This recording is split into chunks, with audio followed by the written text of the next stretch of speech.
Welcome to the business of being healthy, where we are passionate about treating our health as good as we treat our wealth. Shelly Bryan here, and I am obsessed with sharing real-life experiences and wisdom to help save you time, heartache, and money as you continue to grow personally and professionally. Twice a week, we push aside that BS to take massive intentional action. And I promise by tuning in, you will receive the straightforward talk you've been waiting for, filled with actionable steps that will inspire you to achieve the health and wealth you desire while you are building your empire. Today's episode is stemmed from a book that I'm reading right now. And if you've been following me on social media, I've been sharing some of it in my stories, but it is a book written by Michael Masterson called Ready, Fire, Aim. And this book, literally, I've probably had it for over a year, I would say, but just some of the mentors I follow have recently brought up this book a lot. And I'm like, why haven't I read it? So here I am reading it. And truly, it's been an eye-opening experience.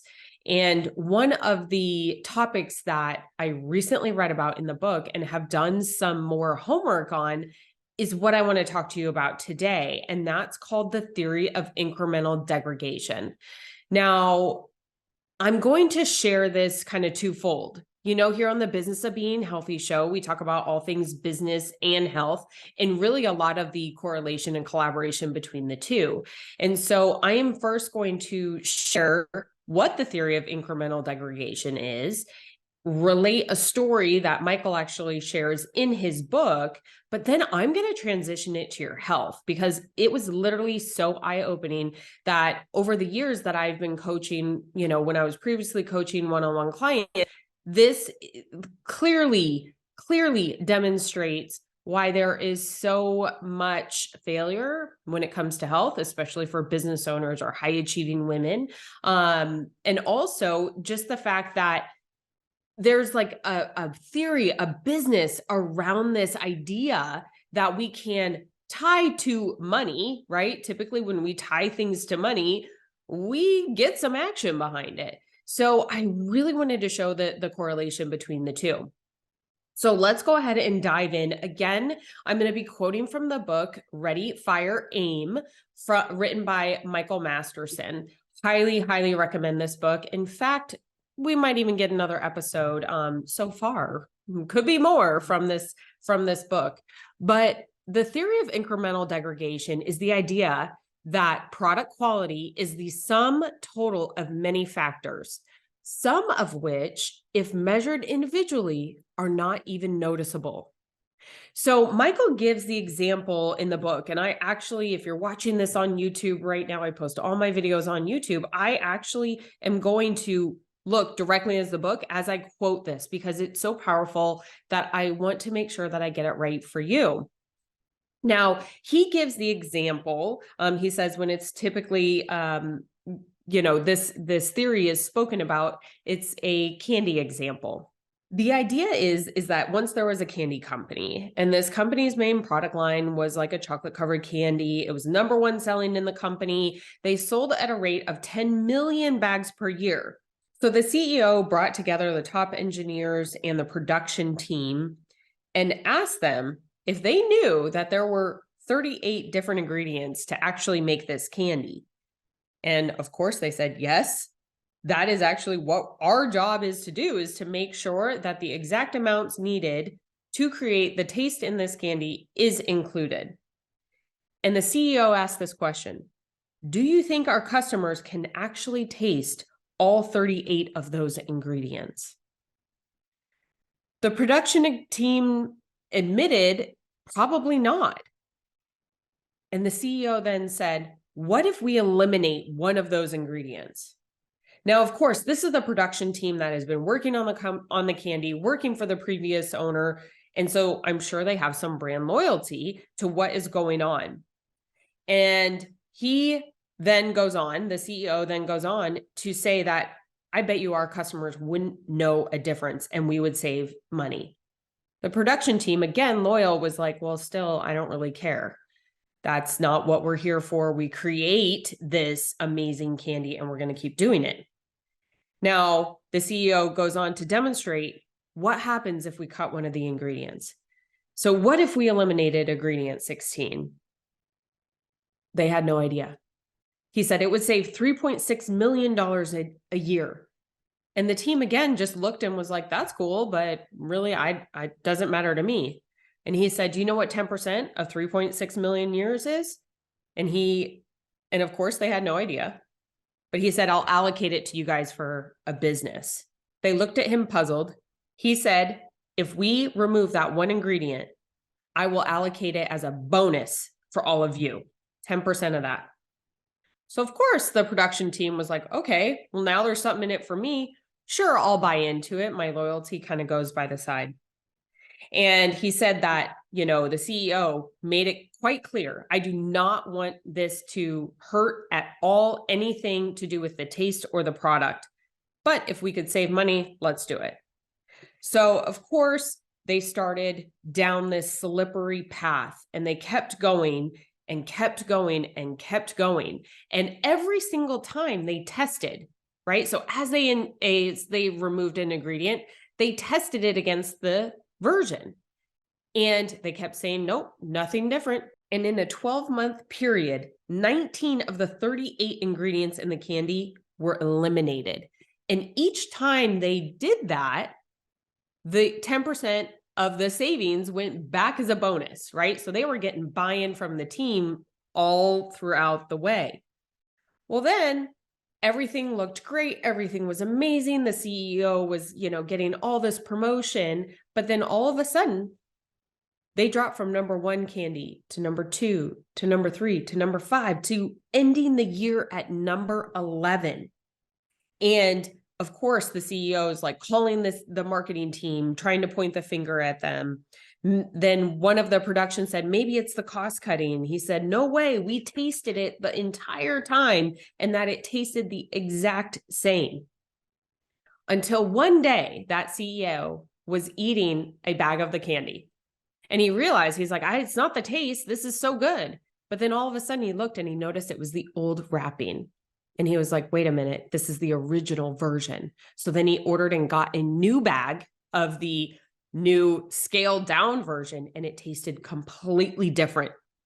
And so the CEO realized that he had been testing each change, right? Each ingredient removal against the previous version, not the original version. And so by taking out one and one and one and comparing it only to the most recent version, he was not able to see the difference between the two. And that is the demonstration, essentially, of the theory of incremental degradation, is that you keep pulling out these little pieces one at a time, and you don't notice it unless you compare it to the original version.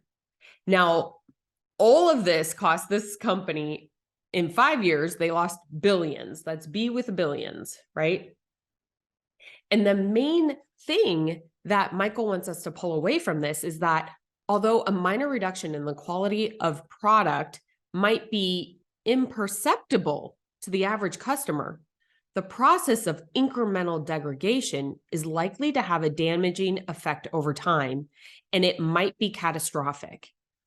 Can you guys think about maybe a product that you've used in the past that you were like, oh, I love this product. And then there was a change. And then there was a change. You're like, I can't even use this product. Maybe it was a skincare product. Maybe it was a food that you noticed that changed. Like in this example, where someone came in, started making changes. All of a sudden you were like, this is nothing like what I remember. I do not like it. Do not want to buy it anymore.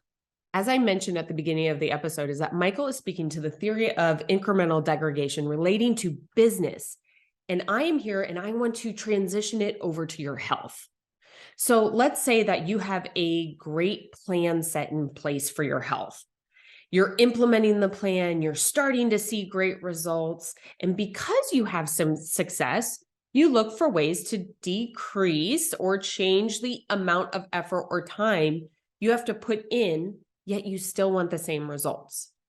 So now instead of following your plan, sticking with your plan, making sure to stay consistent, you start deviating. Maybe it's 2 times, maybe it's 4 times. And you have noticed like, wow, okay, I'm actually doing or committing less time to my health, but I'm still feeling pretty good. My pants fit, my jeans fit. I can still wear this, right? But my time is maybe going a little bit less. So you're like, okay, this is a pretty good success. I'm seeing about the same results, maybe a little bit less, but it's not as much time or it's not as much effort. And that you still consider it a success. But over time, you're only comparing to your previous self. You're only comparing to the last version of where your success was. And so you do this again and again. And now we're a month out. Now we're 2 months out. Now we're 3 months out. And that point of success starts to diminish all the way back to your actual starting point. And so now you have put in all this time, all this effort. You started to change or pull out little pieces, thinking that the efficacy of your effort and time was going to be the same. Yet now you get back on the scale or you put on those clothes and you're like, they must have shrunk, or the scale is broken, or I'm not going to do this anymore. Or maybe you wanted to put on some muscle, but you weren't also eating the way to put on that muscle. There are so many things that we can start pulling away that we might not see the actual tangible result right away. That's where this theory of incremental degradation can slip into your health. Now, those are tangible results that I was just sharing to the story on the theory. But I want to point out the more subtle point in the story that may be overlooked when I shared it. And that's when the CEO gets the buy-in from the employees, offering them 10% of the bonus. They weren't interested. Like, they were not interested in making any changes. They were loyal to the brand, loyal to the 38 ingredients, loyal to everything that the previous owner was all about, until the new CEO offered them a WIIFM, what's in it for me? And that's that 10% bonus. And what that is in relation to your health is that it's that subconscious mind. It's that little voice that says, it's okay to skip this workout, or you don't need to do that extra cardio, or it's only this one time, or it's just one bite. I'm just going to have one bite, not the whole thing. Once that subconscious excuse voice takes over, that's when your results truly become catastrophic when it comes to your health. Now, does that mean that you should never change your goals or the way in which you get them? Of course not. Absolutely. Things are going to change. You're going to be in different seasons, different times of the year, even different years, right? You start throwing a family into it, things change. But my point is that the efficiency that you bring into your health habits should not reduce the efficacy when it comes to the results. So for example, if you started to implement meal prep because you don't want to do it, you buy a system that delivers food to your house, great, that saves time, but you're still staying within your meal plan. Your workouts is the time that you get. You can only change the outputs. So for example, if you follow me on social media, you know my cardio is only 20 minutes and I do it 4 days a week. So within that, I schedule what days that is going to be. And within that 20 minutes, maybe I'm running the whole time. Maybe I'm running, walking. Maybe I'm walking at an incline. There are so many things that I can do to drive results, but I am not going to let the efficacy of that cardio take any sacrifice to it. Now, another example could be like audiobooks versus actual reading. Now you can listen to an audiobook while you're driving in the car. That doesn't decrease efficacy. That actually increases your efficacy because you're able to use that time driving towards something else, right? Like mindset growth potentially. These examples I just gave are all to increase your efficiency without sacrificing any of the efficacy towards your results, especially when it comes to your health. Now, bringing it back to the theory of incremental degradation, You would never do some of the things that you have done in your health, right? I'm over here raising my hand because I've done it too. You would never do this in your business. And so we have to make sure that we hold ourselves accountable in the same way. Maybe you hire a coach. Maybe it's reading or listening to the audiobooks, researching on YouTube, finding someone on social media that you like and their theories behind it. Maybe you see someone at the gym and you're like, you look great. I can tell we're about the same age. Tell me how you're doing it. Whatever it is that you want to become better in or more efficient in, and you see someone else doing it, research, ask, see if someone could mentor you. Trust me, the people that are in those positions literally were in your shoes previously, and all they want to do is help you feel as good as they do. That's just like when you see all of these billionaires and millionaires with these businesses, like Michael Masterson writing this book. He's at the point where he's like, I just want to help other people do it. I don't really need to make any more money. Like, I don't need to get any healthier. Of course, we can always get there. I don't need to get any healthier, but if I can help you feel like I do, I'm all about it. That's what we have to do. And that's how we can help prevent this incremental degradation when it comes to our health. Now, I mean, this is ultimately why this podcast was created, is sharing wisdom, not only my own, but all of my amazing guests that I have on to help someone save. So any of our listeners, any of you listening, save time, money, and or headache. Now, whatever it is, when you start taking an inventory of maybe where this incremental degradation has started taking place in your health, you've seen it in your business, maybe you have an example you can even correlate it to. But whatever you see it is, and whatever you want to incorporate in, make sure that you test it, just like you would do a test in a new marketing campaign. Set parameters of success and time. See what works. Something might work great and others won't. So glad you tested it and didn't go all in. Now, you can set up a parameter to also stop that little subconscious excuse voice if she begins to whisper in your ear. I told you, that's the sneaky hidden or the hidden part of this story that Michael gave with the candy example, is the fact that once all of the implementers within the system had something in it for them, they were able to bend or cave into their original values. We can't let that happen. And that's where I say setting up that parameter for your subconscious excuse mind is so important. Now, I can tell you, it's not like I stop and I'm like, okay, here I have the perfect formula, everything's great. No, because life is changing. And so I am having to consistently reevaluate the things that I am doing in my health and the health of my family as we are building businesses. As I am growing this podcast right now, as my husband, Chris, and I are growing our $1 million general contracting business, and we're exploring new opportunities there. Now, the best thing that I ever did as I'm going through various seasons of life, right? Having children, working in corporate America, going out into entrepreneurship, is the best thing that I ever did was I did not let the excuses or that subconscious little excuse voice win. I stopped her before she even got a word out. And that has truly been something that has separated my results from others who are my age.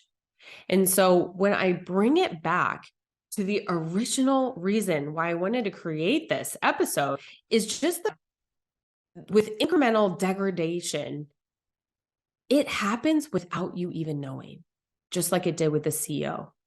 You have the power now, because of knowledge sharing, wisdom sharing like this, to recognize it before it even begins. I wish I had that 10 years ago. Would have definitely saved me a ton of time. Now, I hope that this episode offered you a bit of a different perspective when it comes to managing your health as you do your business or your career. If you found any value in this, it would literally mean the world to me for you to share on social media, to tag someone else into this that may be going through this season in their life right now, because you could literally be helping them. You could be the hero in helping them hear this message and make sure that that theory of incremental degradation does not affect their results either. Thanks so much, and we'll see you soon on the next episode of The Business of Being Healthy.